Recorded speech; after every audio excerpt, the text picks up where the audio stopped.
أشهد أن لا إله إلا الله وحده لا شريك له وأشهد أن محمدا عبده ورسوله أما بعد فأعوذ بالله من الشيطان الرجيم بسم الله الرحمن الرحيم الحمد لله رب العالمين الرحمن الرحيم مالك يوم الدين إياك نعبد وإياك نستعين اهدنا الصراط المستقيم صراط الذين أنعمت عليهم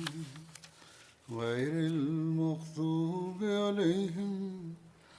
ولا الضالين.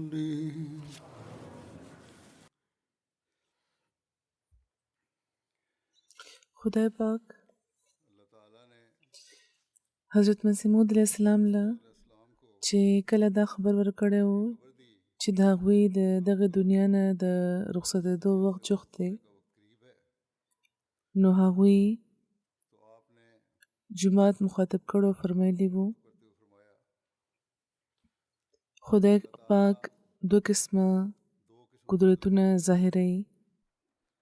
اول خو په خپله د نبیانو په لاس د خپل د قدرت لاس ښیي، او بل داسې وخت کې چې کله د نبی د وفات نه پس مشکلات سره مخ کېږي دغې منونکي، او دشمن زور ونیسي او دا خیال کوي چې اوس د دې کار خراب شو، او یقین دا لري چې اوس به د جومات نابوده شي، او په خپله د جومات خلک هم په تردد کې شي او د هغوی ملاګانې ماتې شي، او ډېر بدقسمته د ارتداد لارې خپلې کړي. نو هله بیا خدای پاک دویم ځل د خپل د زبردست قدرت اظهار کوي، او هغه جومات چې پرېوتونکي وي هغه سنبال کړي. نو څوک چې تر اخره صبر کوي نو هغوی د خدای پاک دا معجزه وګوري، لکه څنګه چې د حضرت ابوبکر صدیق رضی الله تعالی عنه په وخت کې چې کله د رسول کریم صلی الله علیه و آله وسلم وفات یو بې وخته وفات ګڼل شوی و، او ډېر کلیواله داسې وو کمکله چې مرتد شوي وو، او صحابه هم د غم د لاسه د په دیوانګۍ کې مبتلا وو. نو الله خدای پاک د حضرت ابوبکر صدیق رضی الله تعالی عنه ودرول، او یو ځل بیا خپل د قدرت نمونه وښودله، او اسلام چې نابوده کېدونکي و هغه یې سنبال کړو، خپله هغه وعده خپل هغه لوز پوره کړو چې لکه څنګه چې فرمایلي وو چې وليمکنن لهم دینهم الذی ارتضی لهم وليبدلنهم من خوفهم امنا، یعنی د ویرې نه پس به مونږ بیا د هغوی د دوی قدمونه مضبوط کړو.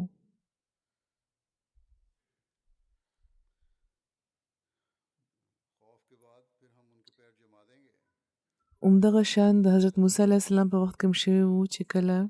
حضرت موسی علیه السلام د مصر او د کنعان په لاره کې مخکې له دې چې بني اسرائیل د لوز مطابق منزل مقصود ته رسولی وی وفات شوي وو، او په بني اسرائیل کې د هغې د وفات نه پس ډېر ویر کېدو لګیا و، لکه څنګه چې په تورات کې لیکلي دي چې بني اسرائیل د دغه بې وخته وفات له صدمې د لاسه او د حضرت موسی علیه السلام چې کومه ناګهانه جدایي وه د هغې د لاسه تر څلوېښتو ورځو پورې هغوی ژړل. نو مسیح اسلام فرمایي نو یا په ما ګرانو چې د پخوا راڅخه د خدای پاک سنت همدا دی چې هغه دوه قدرتونه ښیي دې لپاره چې د مخالفانو چې کوم دوه د دروغو خوشحالۍ دي هغه په عمله کې اوس ممکنه نه ده چې خدای پاک خپل د پخواني سنت پرېږدي نو ځکه تاسو زما په دغه خبره چې کومه مه تاسو ته وکړه غمجنه مه شئ او ستاسو زړونه په کار نه دي چې پریشانه شي ځکه چې ستاسو لپاره د دویم قدرت لیدل هم ضروري دی او د هغې راتګ تاسو لپاره بهتره دی ځکه چې هغه دایمي دی چې سلسله به تر قیامته نه منقطع کیږي او هغه دویم قدرت نشي راتلی تر څو چې زه لاړ نشم او چې زه لاړ شم نو بیا به خدای هغه دویم قدرت تاسو لپاره راولېږي چې همیشه لپاره به تاسو سره وي لکه څنګه چې د خدای پاک پر براهین احمدیه کې دا لوز دی او هغه لوز زما باره کې نه دی بلکې هغه ستاسو باره کې دی لکه څنګه چې خدای پاک فرمایي چې میں اس جماعت کو جو تیرے پیرو ہیں قیامت تک دوسروں پر غلبہ دوں گا چې زه به دغه جماعت له چې ستا منونکي دی تر قیامته به په نورو غلبه ورکوم نو ضروري ده چې په تاسو د زما د جدای ورځ راشي چې د هغې نه پس ته به هغه ورځ راځي چې د دایمي وعدې د دایمي لوز ورځ ده او زموږ خدای رښتوني لوزونو وفادار لوزونه کوونکی او وفادار او صادق خدای دی هغه به تاسو ته هغه هر څه ښیي چې د کوم چې هغه لوز فرمایلی دی او که دا د دنیا آخري ورځې دي او ډېر بلاګانې دي چې د نزول وخت دی خو ضروري دی چې دا دنیا به د قایمه وي تر څو چې هغه ټولې خبرې پوره نشي چې خدای پاک خبر ورکړی دی زه د خدای له طرفه د یو قدرت په رنګ کې ظاهر شوی یم او زه د خدای یو مجسم قدرت یم او ما نه پسه به ځینې نور وجودونه وي چې د دویم قدرت مظهر به وي فرمایي چې خدای پاک دا غواړي چې هغه ټول روحانې چې د ځمکې په متفرقو آبادو کې آباد دي که یورپ ده که ایشیا ده او هغوی ټول چې نیک فطرت لري د توحید طرف ته راکاږي او خپل بندگان په واحد دین راغون کی عمده د خدای پاک مقصد دی چې ورلپاره زه دنیا ته را لېږلی شوی یم نو تاسو دغه مقصد پسې روان شئ خو په نرمۍ او په اخلاق او په دعاګانو زور کولو په ذریعه نو چې کله د حضرت مسیح موعود علیه السلام وصال وشو نو خدای پاک د خپل لوز مطابق جماعت د حضرت حکیم مولانا نور الدین خلیفۃ المسیح اول په لاس راغونډ کو ځینې خلکو دا غوښته چې انتظام د انجمن په لاس کې پاتې وي خو حضرت خلیفۃ المسیح اول په خپل مضبوط لاسونو دغه فتنه ختمه کړه بیا د خلیفۃ المسیح اول د وصال نه پس حضرت مرزا بشیر الدین محمود احمد خلیفۃ المسیح ثانی خلیفه شو او هغوی چې کله خلیفه منتخب شوي وو نو هغه وخت هم ځینې خلک چې ځان د علم او د عقل په لحاظ لوی ګڼلو هغوی د فتنې جوړولو کوشش کړی و دا کوشش و د هغوی چې د خلافت انتخاب دا که په مکمل طور نشي ودرولی کېدی نو یو څو میاشتو لپاره د دا ملتوي کړی شي چې هغې ته موقع میلاوه شي په جومات کې د تفریقه اچولو خدای پاک بیا د خپل د لوز مطابق د مؤمنانو جومات په یو لاس راغونډ کړی و او د خلافت مخالفان او منافقان ناکام او نامراده شو او د خدای پاک په فضل د هغوی خلافت تقریبا د تر 250 کالو جاری وو او بیا په دنیا کې مشرونه پرانیستل شوي وو د جماعت انتظامی ډانچه مضبوطه شوې وه او د هر څه د هغوی په دور کې شوي وو بیا د هغوی د وصال نه پس د وصال نه پس د خلافت ثالثه دور شروع شو او حضرت مرزا ناصر احمد خلیفۃ المسیح ثالث د خدای پاک د تایید او د په نصرت د خلافت په مقام فائز شو بیا د خدای پاک د تقدیر مطابق چې هغوی وفات شو نو حضرت مرزا طاهر احمد خلیفۃ المسیح رابع د خدای پاک حضرت خلیفۃ المسیح رابع خدای پاک د حضرت مسیح موعود علیه السلام د څلورم خلیفه په مقام باندې فایز کړ او بیا د هغوی چې کله وفات شو نو حضور فرمایي چې خدای پاک زه په دغه مقام متمکن کم او خدای پاک باوجود زما د کمزورو او د کمو حضرت مسیح موعود علیه السلام سره چې کم لوز کړی و د هغې مطابق جومات د ترقۍ په لارو باندې ګامزن وساتلو. په دغه موده کې دشمن په جومات کې د تفرقه اچولو دا د ختمولو د ویرولو بې شمېره کوششونه کړي دي. د دنیا په مختلفو ملکونو کې احمدیان شهیدان کړي شوي دي. د دنیا لالچونه ورله ورکړي شوي دي. خو خدای پاک احمدیان په خلافت سره په تعلق کې او په ایمان کې او په یقین کې زیات کړي دي. که دا د ایشیا احمدیان دي، که د یورپ د افریقې یا د امریکې یا د افریقې د هر چا خلافت سره چې کم تعلق دی هغه صرف او صرف هم خدای پاک پیدا کولی شي. په یو انسان کې د طاقت نشته چې داسې محبت او د اخلاص تعلق پیدا کی چې کم د جماعت خلک خلافت سره او د وخت خلیفه سره لري. حضور فرمایي چې زه کم ملکم چې ځم هلته دا نندارې ښکاري او دا صرف د کولو خبرې نه دي بلکې نن سبا خو د کیمرې سترګه دا محفوظه کې هر څه MTA دا نندارې ښایي او دا چې مخالفان هم ګوري نو په دغه وینا مجبور شي چې د خدای پاک فعلی شهادت تاسو سره دی. او بیا په زرګاو خطونه دي چې هر میاشت راځي مالا د دغه خبرې د اظهار لپاره چې لیکونکي څومره جماعت سره د اخلاص او د وفا تعلق لري. خدای پاک په خپله څنګه خلک خلافت سره تړي او څنګه د هغوی په زړونو کې خلافت سره مینه او تعلق پیدا کوي. دغه وخت به زه د ځینو خطونو نمونې ستاسو مخې ته ایښودل غواړم چې دا ظاهروي چې څنګه خدای پاک د حضرت مسیح موعود علیه السلام د صداقت طرف ته د خلکو راهنمایي فرمایي او بیا دا خبره هم د خلکو په زړونو کې اچوي چې د حضرت مسیح موعود علیه السلام نه پس د هغې د خلافت چې کوم نظام جاری دی دا د خدای پاک خاص تایید لري.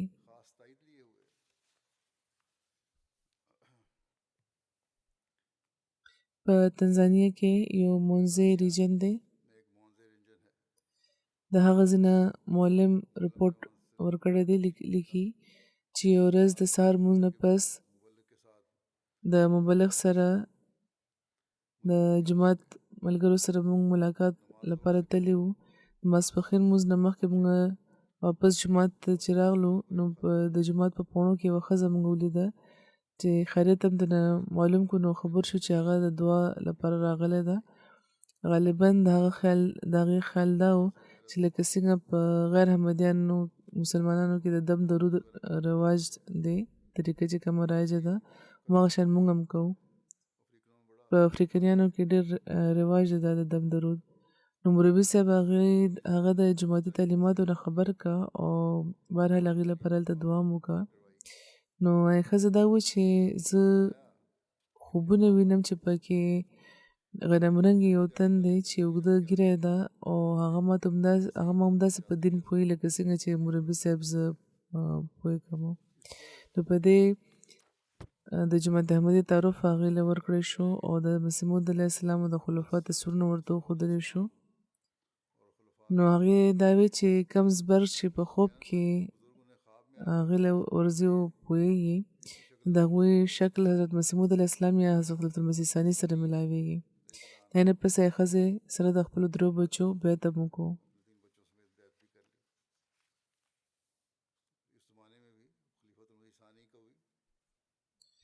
په دې زمانه کې هم د حضرت المسیح ثانی شکل حضرت مسیح موعود علیه السلام سره ښودل شوی دی.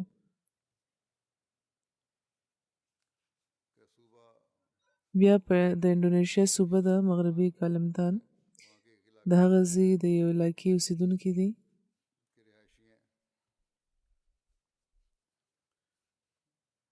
عبدالله نامه ده د هغوی د خپل اهلیه او د ماشومانو سره بیعت کړی دی.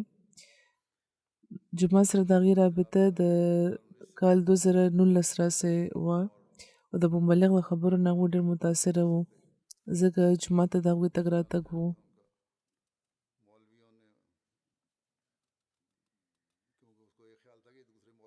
د هغوی دا خیال و چې دوی د نورو ملایانو نه مختلفه دي ډېر. بهرحال زموږ مشري سره د هغوی د جوختوالي په وجه د هغه علاقې مولا او د مالي خلکو ورباندې الزامونه لګول شروع کړه او بېدخله یې کړ.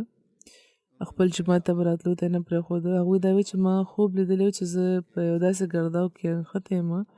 چې زه یې غرقولم، خو یو ازبرګ راغله زما بچ کولو لپاره. هغې جبه اغوستې وه او لاس کې کونټۍ نیولې وه. نو په دې زموږ مبلغ هغې ته د حضرت مسیح موعود علیه السلام یو تصویر وښودلو چې پکې حضرت مسیح موعود علیه السلام یو کونټۍ نیولې وه. نو هغه په لړزېدو شو. دا یې وایي چې دا هماغه ازبرګ دی چې په خوب کې زه د خپلې کونټۍ په ذریعه د ګرداو نه بچ کړی وم. همدغه شان د هغوی زوی هم خوب لیدلی و، صرف پلار نه بلکې زوی هم هغه خوب لیدلی و. همدغه شان نور هم ډېرو خلکو لیدلی و چې همدغه شان جبه اغوسته وه هغوی. او په دې زموږ مبلغ هغې ته د حضرت مسیح موعود علیه السلام او د خلفا تصویرونه مو ښودل. نو هغه هلک ډېر په حیرانتیا دا وایي چې هغې چې کوم خلک لیدلي وو په خوب کې نه هغې کې حضرت خلیفة المسیح ثالث او خلیفة المسیح رابع هم و، زه هم وم. هغه وایي چې دا خو هغه خلک دي چې کوم ما لیدلي وو په خوب کې. نو خدای پاک دا ټول یو ځای هغې ته ښودلی وو. د خلافت نظام چې د حضرت مسیح موعود علیه السلام نه پس دی، دا یو داسې نظام دی چې تسلسل یې قایم کړی دی. بهرحال د دغه خوبونو نه پس هغه کورنۍ بیعت وکړو. نو که شوق رښتونی وي نو بیا خدای پاک داسې رهنمایي فرمایي.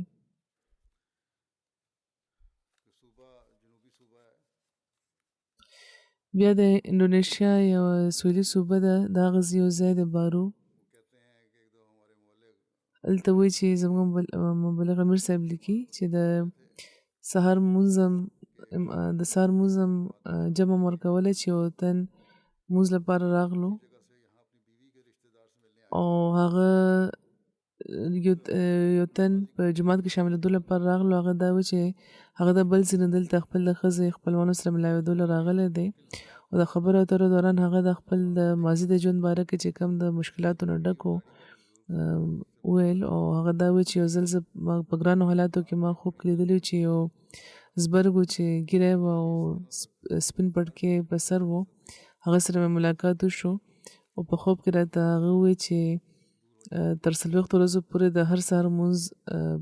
سهار لمونځ کې د صدقې چې کومه خانه ده نو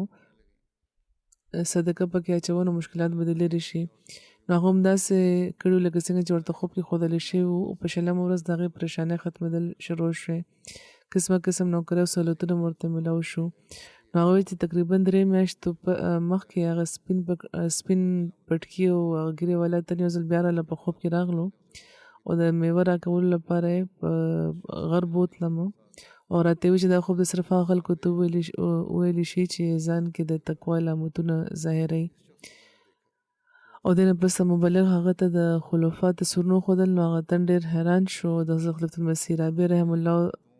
الله تعالی د تصویر طرف ته اشاره وکړه او دا یې وایي چې دغه تن ما لیدلی و. بیا دغه تن بیعت وکړو او احمدیت کې شامل شو. بیا یوه ښځه ده چې د مالي ملک اوسېدونکې ده او د هغې باره کې مبلغ بیانوي، سراجي نامه ده د هغې چې دا ډېره مخلصه ده او د خواو شاو په کلي کې چې چېرته هم چې تبلیغ پروګرام اوري نو خپل ماشومانو ته وایي چې ما په سایکل کښېنوئ هلته مې بوځئ او هغه وایي چې د احمدي کېدو نه مخکې به خوب کې هغې 2 اوازونه اورېده یو خو زما خطبې سره چې کوم حضور فرمایي چې زه تشهد و سوره فاتحه وایم او د هغې د تلاوت اواز او بل د هغه ځای مبلغ د معاذ صاحب د هغې د تبلیغ اواز وایي چې زه به پریشانه کېدم چې دا د چا اوازونه دي چې زه په خوب کې اورم او چې د جمعه د ریډیو پروګرام چې کله شروع شو نو هغې په ریډیو باندې زما خطبه واورېده تلاوت یې چې واورېده نور تبلیغي پروګرامونه یې چې وکته نو هغې دا وی چې دا خو هماغه اوازونه دي چې کوم به ما اورېده نو دا خبره د هغې د احمدیت د قبولیت سبب شوه کیمرون یو بل ملک دی د هغه زم رپورټ دی یو الګ زلمی الګ عبدالرحمن بیلا د خپل د احمدي کېدو واقعه بیان کړې ده وایي چې یو څو کاله مخکې ما په خوب کې 2 زبرګان لیدلي وو هغې کې یو نه ما تپوس وکړو چې هغې کې یو ما نه تپوس وکړو چې ته څه کوې نو ما ورته عرض وکړو چې زه په ښار کې موټرسایکل چلوم او سورلی اخلم او داسې خپله ګزاره کوم نو په هغه ما ته وویل چې ته موټرسایکل پرېږده او دلته راشه او لمونځونه کوه نو ما لمونځ وکړو نه پس وایي زما سترګه وغړېده یو څو ورځو پس زه ما بازار کې یو هلک ولیده چې پمفلټونه یې تقسیمول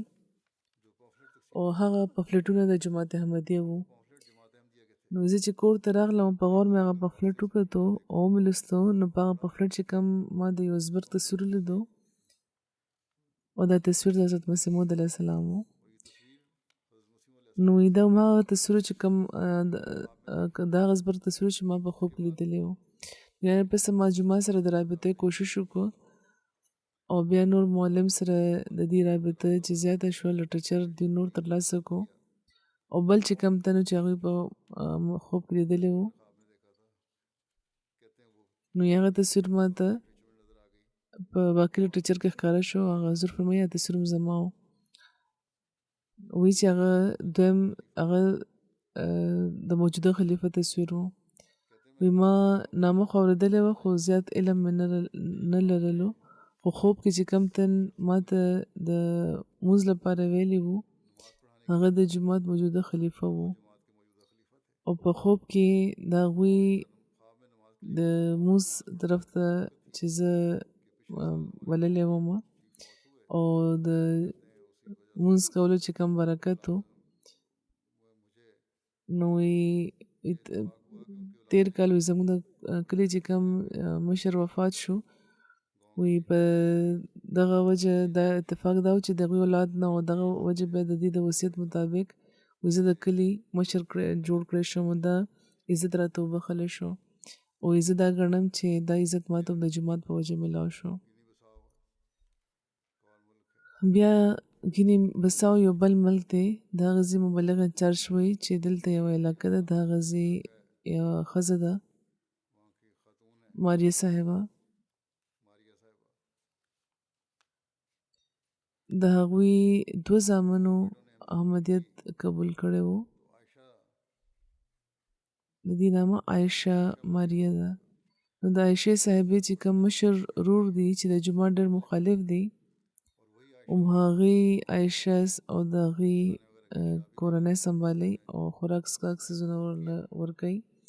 نو هغوی خپل خور ته فون وکړو او تنبیه ورته وکړه چې که ستا زامن احمدیت پرې نه ښودو نو زه به ستاسو مدد کول پرېږدم او بیا به زما تاسو سره هېڅ تعلق نه وي نو عایشه چې دا خبره واورېده نو ډېره پریشانه شوه زامن یې راوبلل ورته چې احمدیت پرېږده خو هغه زامن ورله جواب ورکړو چې د خدای پاک ذات موږ لپاره کافي دی موږ به چې احمدیت نه پرېږدو د زامنو دا جواب چې عایشه واورېده نو نوره پریشانه شوه هېڅ نه پوهېده چې څه وکړي د 2 ورځو پس وایي چې ما خوب لیده او په خوب کې ډېره پریشانه وه او په زور زور ژړل نو په دې کې په سپینو جامو کې سپینه جامه کې او د سپینې ګیرې والا یو تن هغه راوبلله او د ژړا وجه یې ترېنه تپوس وکړو نو په دې ورته ټوله واقعه وکړه. نو هغې ورله تسلي ورکړه چې فکر مه کوه، ستا زامن به د دوی ټولو نه مخکې وي. دا خبره مې چې واورېده نو سترګه مې وغړېده او زړه مې مطمئن و د خوب نه پسته. نو سهار هغوی خپل خوب زموږ مشري ته واورولو چې کله مشري صاحب هغې ته زما تصویر وښودلو نو هغوی وویل چې دا خو همهغه ته نو چې په خوب کې راغلی و ماله او ماله تسلي راکړې وه. نو اوس د خدای پاک په فضل دا ډېره مخلص احمدي ده او د لجنه په هر کار کې په لومړي صف کې شامله وي. د کینیا هم واقع ده یوه د نکورو ریجن علاقه باټیا کې هلته جومات دی زمونږه.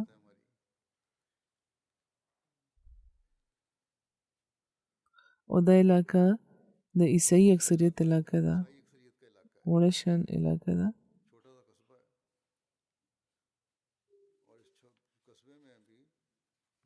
او په دغه وړه شان علاقه کې 500 چرچونه دي او صرف یو د احمدیانو مسلمانانو سنټر دی. یو ورځ یو تن چې مسلمان و زموږ سنټر ته راغلو او په مونځ کې شامل شو. چې کله مونځ نه فارغ شو نو هغه وویل چې زما نامه محمد عبدي ده او د دې ځای مقامي یم. وایي چې یو څو ورځې مخکې ماته معلومه شوې چې دلته یو نماز سنټر دی نو زه مونځ لپاره راغلم. نو په دې هغه د جومات سره د هغه تعارف وکړی شو. نو هغه څه داسې خبرې وکړې چې ته دا معلومه شوه چې دا د جومات سره د اختلاف رویه لري. یو ورځ په لاره کې چې دوباره میلاو شو نو معلم صاحب ورته وویل چې ته مسلمان ورور یې نو ټیک ده چې اختلاف لري خو هېڅ خبره نه ده، ته زموږ سنټر ته راځه مونځ لپاره. که څه تحفظات لري نو څه سوالونه لري نو بغیر د څه تردد نه ته تپوس کولی شې، موږ به درله جواب درکوو. نو وایي چې ما دعا هم کوله چې خدای پاک د دې سینه پرانیسي. یو څو ورځو پس زما کور ته راغو هغه تن چې محمد عبدي یې نامه وه. وایي هغه وخت MTA روان و کور ته چې کله هغه راغو او هلته زما خطبه روانه وه په MTA باندې. ډېر وخته پورې په غور اورېده چې کله خطبه ختمه شوه نو هغه دا و چې زه بیعت کول غواړم. وایي په دې وایي زه ډېر حیران شوم چې په ظاهره خو دا مخالف دی نو دا ناڅاپه پکې څنګه بدلون راغلو. چې ترنه مې وجه تپوس وکړه چې کله بیعت وکړو نو هغه وایي چې تېره شپه چې زما سترګه وغړېده نو زه بهر ساین ته ووتم او ناڅاپه زما نظر په اسمان چې لاړو نو یو ډېر روښانه څیز ماته ښکاره شو او چې زما په زړه ډېر ژور روب او اثر و. او چې کله زه تاسو له راغلم او چې کله ما دلته د خلیفه خطبه وکته نو د شپې چې کوم تصویر و د شپې والا هغه زما په ذهن کې مکمل شو او زه دا وخت پوره کورنۍ سره بیعت کوم او په جومات کې داخلیږم. نو څنګه یو مخالف باندې خدای پاک نه صرف دا نه چې احمدیت صداقت هم په ظاهر کو بلکې خلافت سره تعلق هم دغه په زړه کې پیدا کو. دا د انسان په کوشش نشي کېدی. کیمرون یو بل ملک دی، د هغه ځای یو ښار د مروه، د هغه ځای د سکول استاد د سلیمان صاحب هغوی وایي چې ما په کیبل باندې د MTA یو پروګرام وکتو چې پکې د جماعت احمدي خلیفه د ماشومانو د سوالونو جوابونه ورکول. یو ماشوم د یوکراین او د روس د جنګ باره کې سوال وکړو نو د جماعت احمدي امام ډېر په ښه انداز کې په ساده طریقه جواب ورکړو او دا هم ووایي چې ما د دنیا چې کوم طاقتونه دي چې کوم طاقتور ملکونه دي د دې صدرانو ته مې خطونه لیکلي دي او انتباه مې ورکړی ده چې که دوی دا وخت په دنیا کې امن قایم نه کو په دنیا کې انصاف قایم نه کو نو نور به حالات خطرناک شي. نو چې دا خبره چې ما واورېده نو ما سوچ کولو چې زه د جومات یو تن سره چېرته رابطه وکړم. نو یو ورځ د مروه ښار چې کوم لوکل TV دی مقامي نو د هغه ځای په مقامي ژبه کې د جماعت احمدیه د امام د خطبې ترجمه را روانه وه او په TV سکرین باندې د جومات د صدر فون نمبر چې راغلو نو ما جومات سره رابطه وکړه دا نه پس مې د جماعت لټرچر ولوستو د خلیفۃ المسیح کتاب مې ولوستو ورلد کرایسس والا دا نه پس زما زړه مطمئن شو او ما بیت وکړو په جماعت کې شامل شوم او معلم صاحب وی چې اوس دوی ډېر فعاله ممبر دی د جماعت بیا د سیرالیون نه مبلغ لیکي چې ابراهیم نوم یو تن چې جماعت مخالف خو نه وو هغوی په MTA باندې زما خطبې واورېدې او په چاره دا وینا شروع که احمدي نه وو مخالفت یې نه کولو چې مولایان هغوی په چاره دا وینا شروع کړه چې مولایان چې د جماعت احمدي خلاف تعلیم ورکوي نو هغه په دروغو باندې مبني دي ما په خپله د جماعت امام اورېدلی دی هغه د قرآن حوالې ورکړي دي د نبي کریم صلی الله علیه وسلم نامه اخلي او حدیثونه بیانوي او د احمدیانو کلمه هم هغه ده او ټولې خبرې دوی د اسلام مطابق کوي نو ځکه جماعت احمدیه څنګه د دروغجنه کیدی شي دا یې نه پس هغه احمدیت قبول کو او چندو کې هم شامل شو او ډېر مخلص احمدي دی بیا د ټرینیډاد امیر صاحب لیکي چې یو نوموبایا شریده صاحبه 13 کال سره د خپل خاوند بیعت کړی و هغوی خپلې دوه غیر مسلمه خویندو او ګاونډیانو لم بلنه ورکړې وه چې د هغې کور ته د راشي د انګلستان جلسه دې وګوري په ټي وي باندې دا خلک د جلسې د ټولو انتظاماتو نه ډېر متاثره شو او په خاص طور چې زما کومې خطبې وې حضور فرمایي چې هغې وی چې دا زموږ ډېره خوښه شوې نو وی چې جماعت احمدیه حقیقي اسلام دی او که ټول اسلامي فرقې هم دغه شان شي نو اسلام په دنیا غالبېدی شي دی وی چې ما چې کله خلیفۃ المسیح ولیده نو زه په ژړا شوم داسې راته محسوسېدل چې زه د هغوی په قدمونو کې ناسته یم او څه موده پس د هغې خاوند وفات شو خو دی خپل کور د جماعت لپاره د جماعت په نامه کو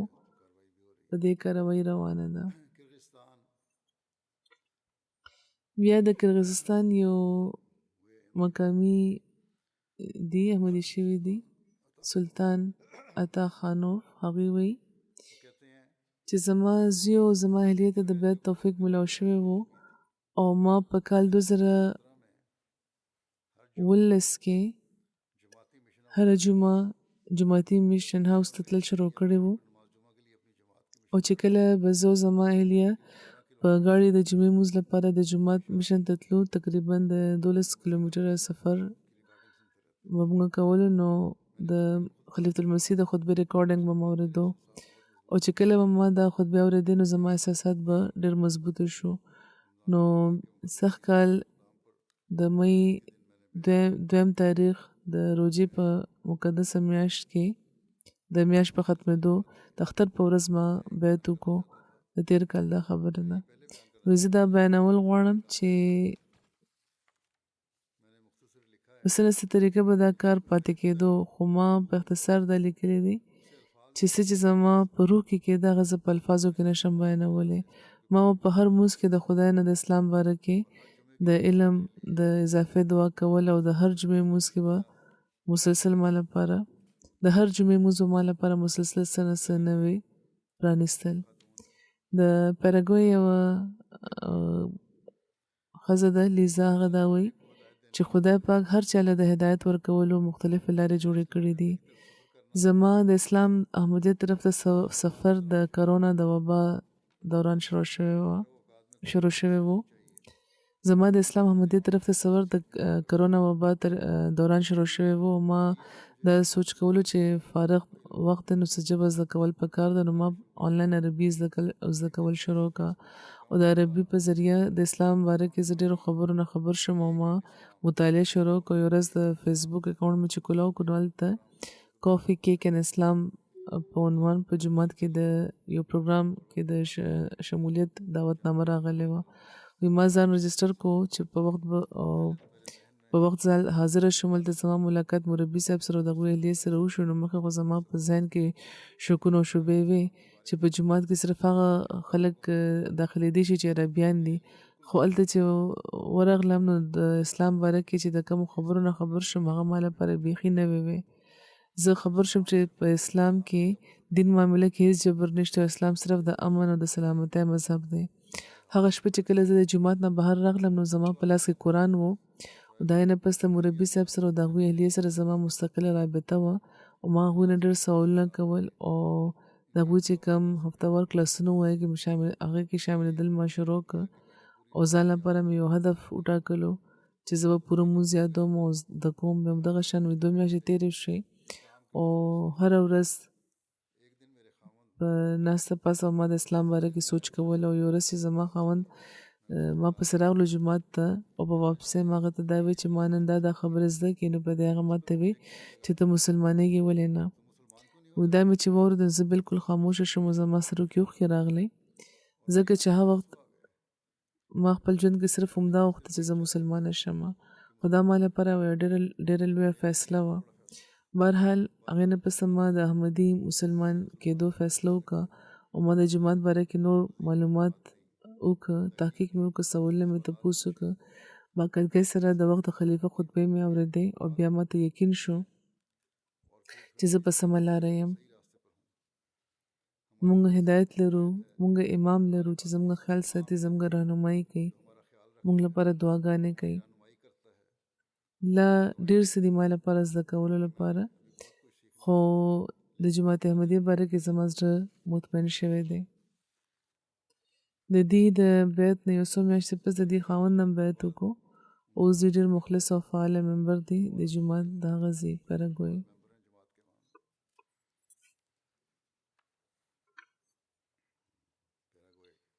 بیا د کانګو کنساشا یو ځای دی مکاو ښار دی هغې سره جوخت یو وړوکی شان ځای دی یو کلی شان د هغه ځای یو تن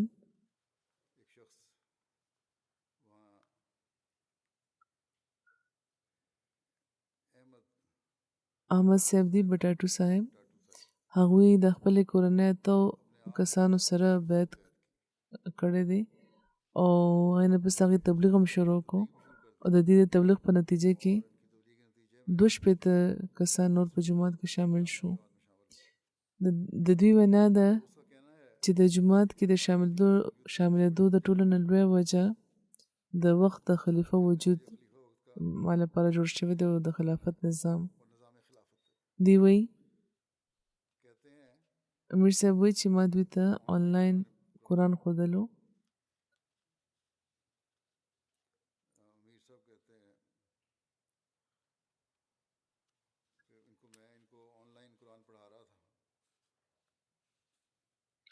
دی وی چې هغوی د جماعت کې شاملېدو نه مخکې سني مسلمان وو خو هغوی د ځان نه دا پوښتنه کوله چې سنیان نفرت ولې خپروي او بل دا چې دوی کې دومره اختلاف ولې دی که دوی په حق دي نو ولې د دوی یو امام نشته چې دوی ورپسې روان دي د دغه ټول کشمکش دوران په MTA باندې د خلیفة المسیح خطباتو سره وی زما تعلق جوړ شو نو زما دننه یو اواز دا وی چې مرزا غلام احمد رښتونی دی او بل اواز به راته دا وی چې ټول مسلمانان احمدیان ته کافران ولې وی نو آخر زما رابطه په تنزانیه کې یو احمدي ملګري سره وشوه او بیا په فرانس کې یو احمدي ملګري سره مې رابطه شوه آخر د دغه علاقې چې مبلغ و مزمل هغې سره مې رابطه شوه او دغه ټولو ملګرو ما له د جومات کتابونه راکړه لوستو لپاره د دې د لوستو نه پسته او د تحقیق نه پسته ما بیعت وکړو او دوی هلته په خپل علاقه کې تبلیغ هم وکړو او بیا جومات هم د دوی په تبلیغ نور زیات شو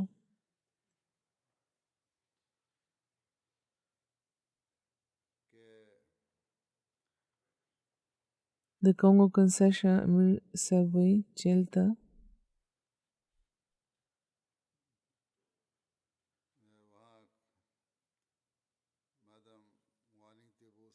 مدام وانی تیبو صاحبه ده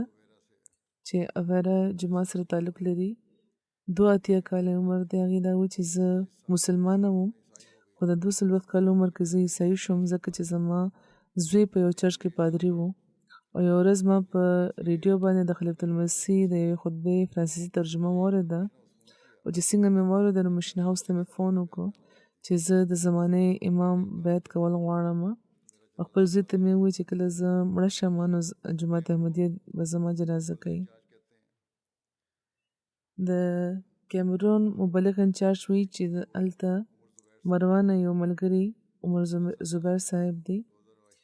هغوی د کیمرون جلسه سالانه د کال 2022 کې ګډون لپاره راغله. هغوی معلم صاحب ته د خپل د احمدي کېدو تفصیلات وویل. عمر صاحب چې MTA افریقې په ذریعه ما زه جماعت ته خبر شوم او ډېره په دلچسپۍ به ما د خلیفة المسیح خطبې اورېدې د جمعې او د هرې خطبې سره به زما جماعت سره شوق نور هم زیاتېدو زما علم هم زیاتېدو. د کال 2021 د نومبر د میاشت چې کوم وړومبی خطبه وه د جمعې هغې کې خلیفة المسیح د طریق جدید چې کوم واقعات او قربانۍ وې د هغې ذکر یې کړی نو خدای پاک ما باندې دا واضحه کړه چې دا جومات د خدای پاک له طرفه دی چې چېرته خلک دومره د اسلام لپاره قربانۍ کوي لګیا دي.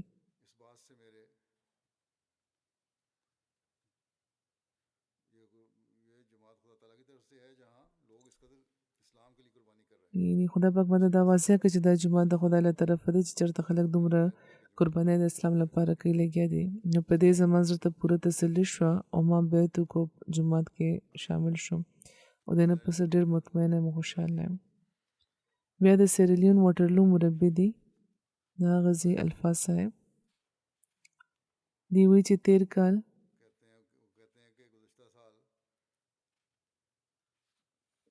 الفاظ صاحب له بلنه ورکړې شوه زما د خطبه اورېدو د MTA په ذریعه.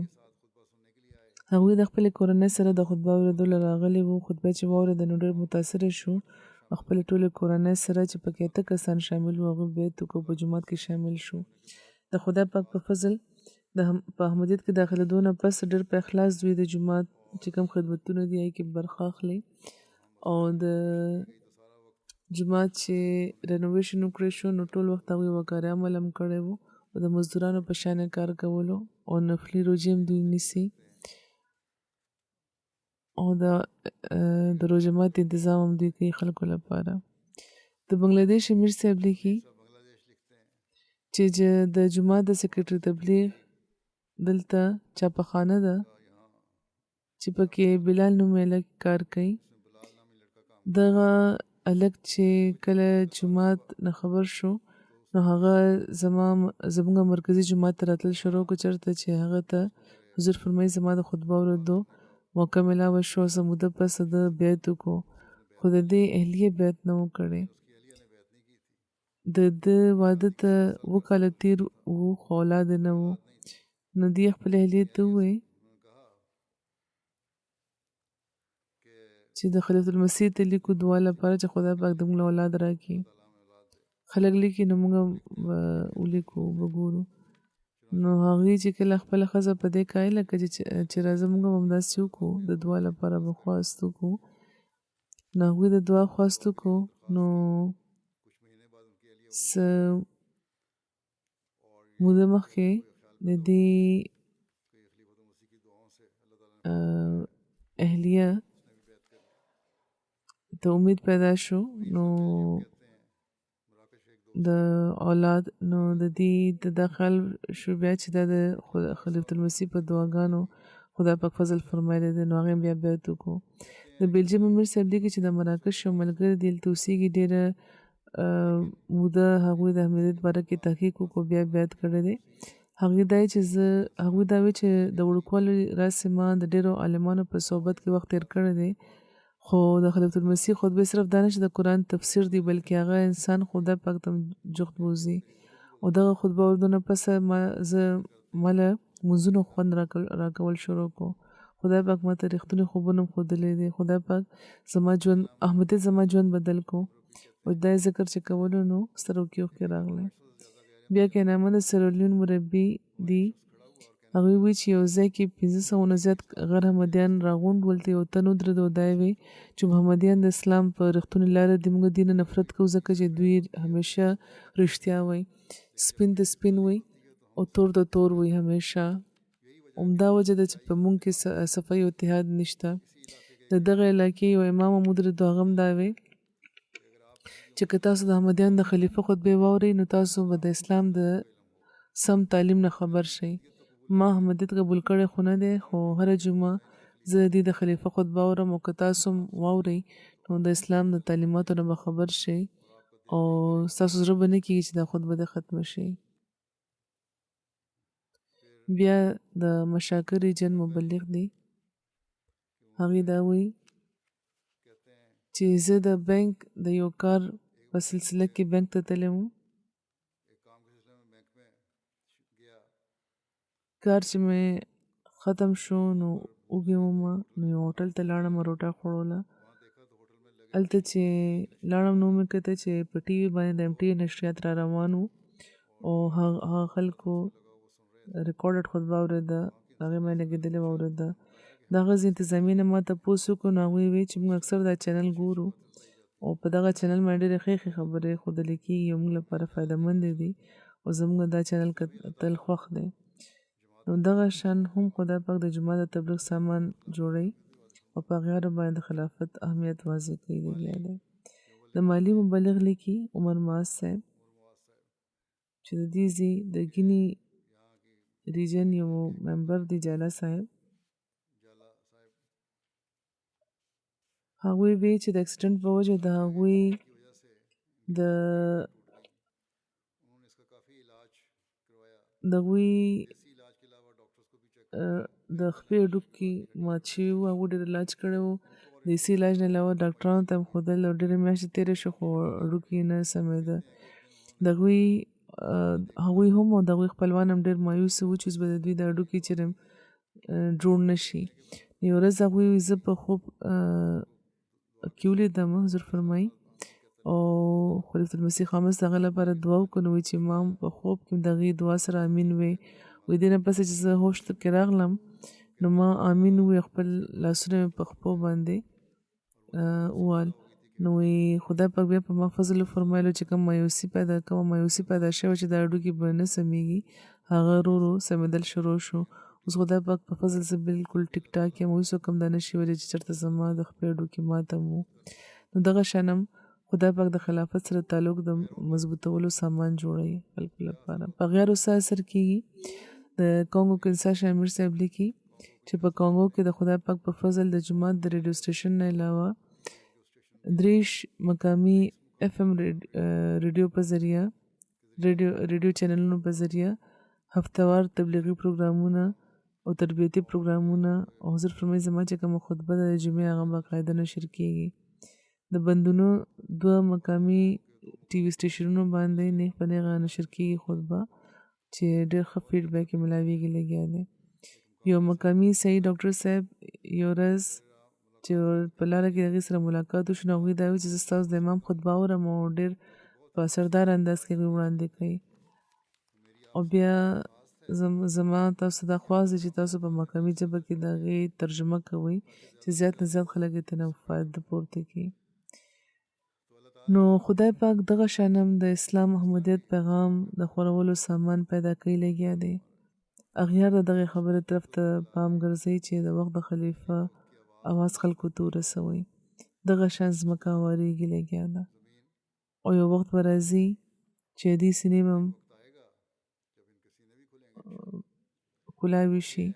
انشاءالله او د احمدیت او حقیقي اسلام به دوی وپېژني نو خلافت سره د برکتونو د جاري پاتې کېدو چې کوم لوز دی د خدای پاک حضرت مسیح موعود علیه السلام سره داسې په عجیبه رنګ کې پوره کېږي لګیا دی چې د انسان سوچ د دې احاطه نشي کولی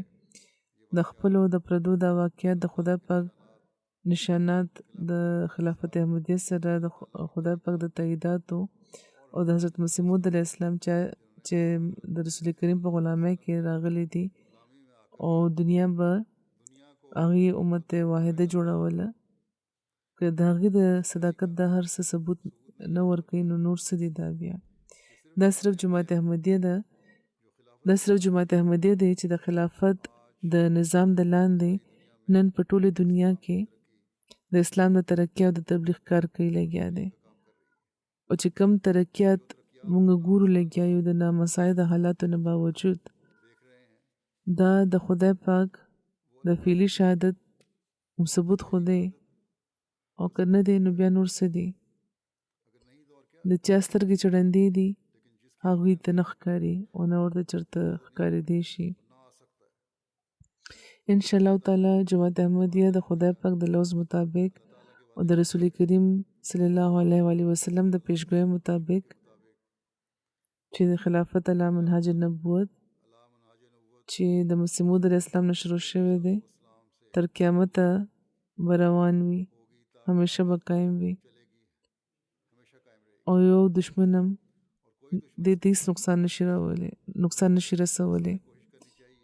او یو دشمن هم دې ته هېڅ نقصان نشي رسولی نو موږ ته دا کوشش کول پکار دی چې خپل ایمانونه نور هم روښانه کړو خلافت احمدیه سره ځان تړلی وساتو د دې د قیام لپاره د هېڅ قربانۍ نه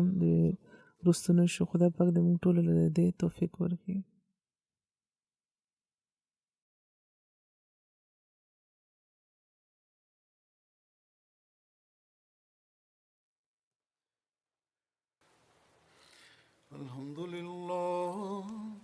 الحمد لله نحمده ونستعينه ونستغفره ونؤمن به ونتوكل عليه ونعوذ بالله من شرور أنفسنا ومن سيئات أعمالنا من يهده الله فلا مضل له ومن يضلل فلا هادي له ونشهد أن لا إله إلا الله ونشهد أن محمدا عبده ورسوله عباد الله رحمكم الله إن الله يأمر بالعدل والإحسان وإيتاء ذي القربى وينهى عن الفحشاء والمنكر والبغي يعظكم لعلكم تذكرون اذكروا الله يذكركم وادعوه يستجب لكم ولذكر الله أكبر